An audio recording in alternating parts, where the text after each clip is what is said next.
Olwaleero ababaka abaweerezako mu Paalamenti eyasookera ddala okuva mu mwaka gwa 1962 okutuusa mu Paalamenti ey'omwenda eyafundikira ekisanja kyayo mu January w'omwaka guno baweereddwa emidaali okubasiimula emirimu gye baakolera eggwanga. Emidaali gino gye bakwasiddwa omukulembeze w'eggwanga Yoweri Kaguta Museveni ku mukolo ogwategekeddwa Paalamenti ku Serena Hotel wano mu Kampala.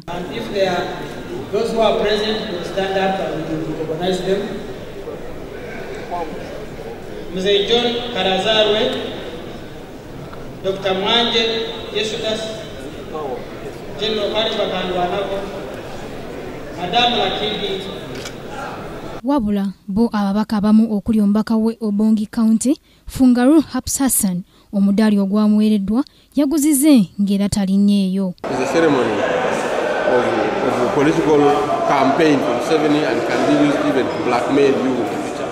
Because the medal is not based on objectivity, it's based on subjectivity. You have won a medal according to who? According to Museveni. So he can take the medal away from you if he wants to take it away from you, and you will not have any objection to that. Ate bo abalala omukolo bagwetabyeko oluvannyuma lw'okukola emirimu gyabwe ku Paalamenti. Zino medaali ze batuwa za kukola accountability. Zisagala accountability yenjagala yukusavinga bana Uganda. Tata wange bamuwa medal zokulwana mu Second World War. Naye zimuyamba ki? Naye singa zino bazitunda ne bazimba amasomero gasomesa abana Uganda oba ne ba restocking medicine mu malwaliro gajanjaba abana Uganda kusinga ffe okubeera wano nga neetiise medal tenyamba.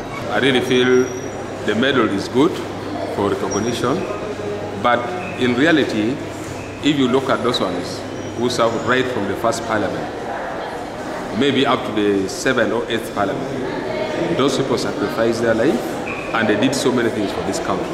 So I really feel only giving medal alone, it may not look good. I feel the government should do something more than giving the medal. Bo ababaka naddala abapya mu Paalamenti ey'ekkumi tebayitiddwa. Tuyozaayoza abo bonna abafunye emidaali. Ate naffe ekiseera kyaffe ekiritu nakyo kiriba ekyo nga kikoze ki nga kituuza. Golden Jubilee yalibadde golden ng'eri accompanied n'ebikolwa ebiri golden. Ekigambo golden kitegeeza okumasamasa.